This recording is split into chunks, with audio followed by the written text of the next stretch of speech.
Welcome to Lesser Known Cryptids. I'm your host, Rickey Rat. Tonight, a tale of two monsters, two legendary beasts, unlucky enough to live in America's armpit. This is a story so disturbing, so grotesquely poetic, it could only take place in New Jersey, or, as it's more accurately known, Pennsylvania's landfill. As you may know, Jersey is just lousy with monsters, and no wonder. It's a steaming petri dish of industrial runoff, broken dreams, and turnpike rage.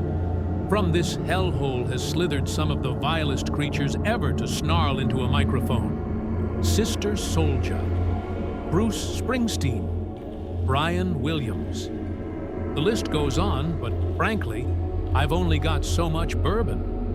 As far as cryptids go, you'd be hard-pressed to find anything nastier than the Jersey Devil or Mantis Man, two local legends with a shared zip code and an unhealthy attraction. The Mantis Man, tall, brownish-green, and hypnotic, prowls the banks of the Musconetcong River, where he reportedly enjoys fishing, smooth jazz, and occasional vivisection. The Jersey Devil, on the other hand, keeps a modest home in the Pine Barrens.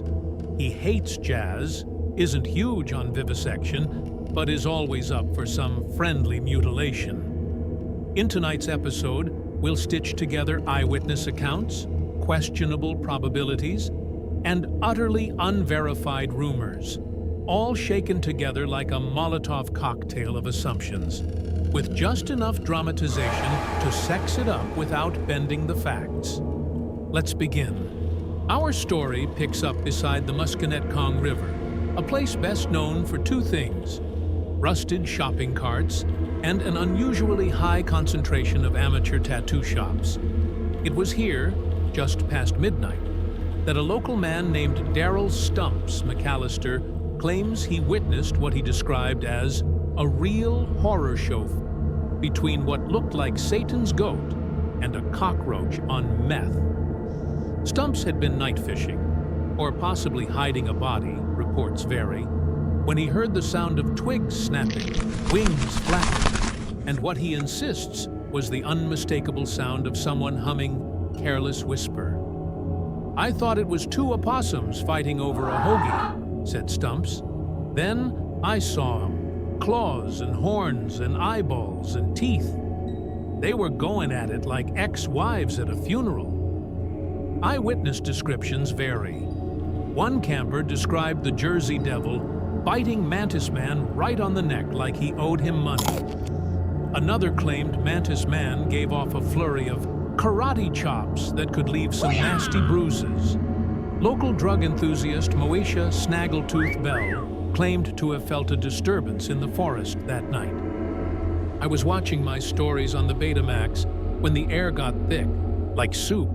Evil soup, and suddenly, all my hairs started to vibrate.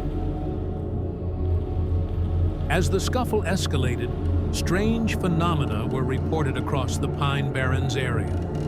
A negligible drop in barometric pressure, several raccoons clearly seen slapping a chupacabra, a deer giving birth to twins that looked suspiciously like Bill Clinton.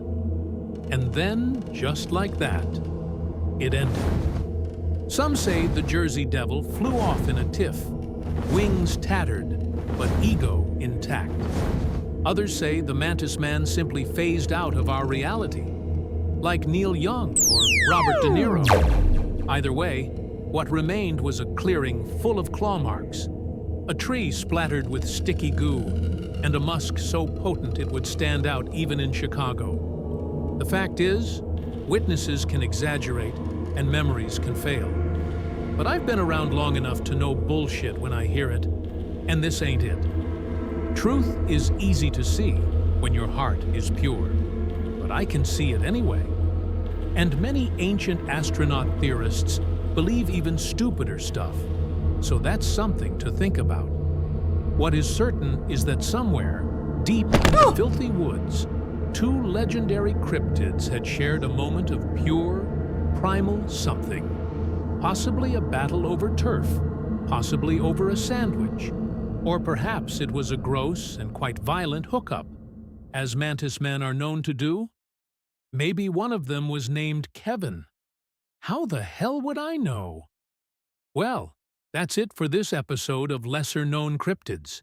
If you've got a blurry photo, a suspicious scar, or just an unhealthy interest in weird crap, you know where to send it. And for the love of all that is holy, go visit theatomicskull.com and buy a bunch of their stuff. Man, they got some cool shit. Until next time, remember, reality is thin in places, so watch your step.